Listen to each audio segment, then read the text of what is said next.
জনগণ যাতে তার নিজের ভোটটা নিজে যথাযথভাবে দিতে পারে। বাংলাদেশের ৩০০ সংসদীয় আসনের মধ্যে কুমিল্লা ৪ আসনটি নিয়ে অনেকের মধ্যে রয়েছে বাড়তি আগ্রহ। এর অন্যতম কারণ এই আসনেই প্রতিদ্বন্দ্বিতা করছেন জুলাই বিপ্লবে নেতৃত্ব দেওয়া ছাত্রদলের অন্যতম সদস্য হাসনাত আব্দুল্লাহ।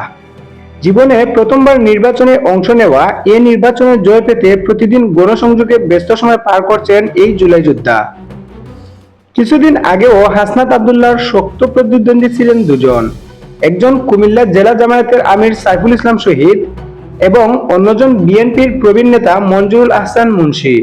তবে ডিসেম্বরের শেষের দিকে জামায়াতে ইসলামের সঙ্গে এনসিপি যোগ দেয়ায় জোটের শরিক বিবেচনায় এই আসন থেকে মনোনয়ন প্রত্যাহার করে নেন জামায়াতের প্রার্থী সাইফুল ইসলাম শহীদ। তবে এখন থেকে কুমিল্লা ৪ আসনটিতে হাসনাত আব্দুল্লাহর শক্ত প্রতিদ্বন্দ্বী হিসেবে আর কেউ অবশিষ্ট রইল না, কারণ ঋণ খেলাপি হওয়ায় এই আসন থেকে নির্বাচন করতে পারবেন না বিএনপির প্রার্থী মঞ্জুরুল আহসান মুন্সী। ঋণ খেলাপির তালিকা থেকে কুমিল্লা ৪ আসনের বিএনপির প্রার্থী মঞ্জুরুল আহসান মুন্সীর নাম বাদ দিয়ে হাইকোর্ট যে আদেশ দিয়েছিলেন তা স্থগিত করেছেন চেম্বার আদালত।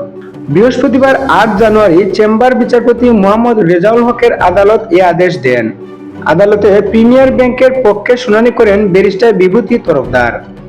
আদালতের আদেশের পর ব্যারিস্টার বিভূতি তরফদার বলেন, এই আদেশের ফলে মঞ্জুরুল আহসান মুন্সী ঋণ খেলাপি হিসেবে চিহ্নিত হবেন এবং জাতীয় সংসদ নির্বাচনে অংশ নিতে পারবেন না।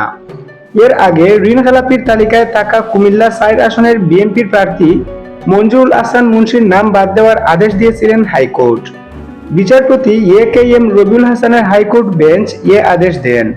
পরে এই আদেশ স্থগিত চেয়ে চেম্বার আদালতে আবেদন করে প্রিমিয়ার ব্যাংক কর্তৃপক্ষ।